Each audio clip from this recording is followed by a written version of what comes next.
මිනිස්සු දෙක වෙන්න කැමති නෑ. එකක් කිව්වොත් 60ක් කියන්න තමයි බලන්නේ. මේකේ තරංගයක් නෑ.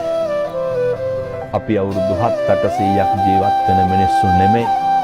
අනේකගේ කොතෙක් අඩුපාඩු තිබ්බත් කමක් නෑ. අපේ සත්පුරුෂකම විතරක් නිරන්තරයෙන් පින්නතුනේ ඉස්මතු කරගන්න බලන්න. අපිට අවැඩ කරන, අපිට අකුල් හෙලන උදවියටත් මෛත්‍රිය කරුණාව දක්වන්න බලන්න. අපි දන්නවා මෙහෙම අපි දේශනා කරාට gedara ප්‍රායෝගිකව කරන්න බැරි වෙයි. ප්‍රායෝගිකව කරන්න බැරි වුණා කියන එක නිදහසට කාරණයක් නෙමෙයි. සංසාරේ කල්ප ගානකින් මගේ අම්මේ තාත්තේ අපි ආයේ මිනිස්සු වෙලා උපදින එකක් නෑ.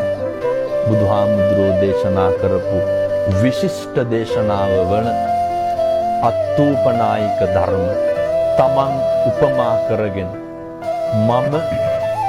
මට වෙනවට අකමැති දේවල් අනුන්ට කරන්න එපා.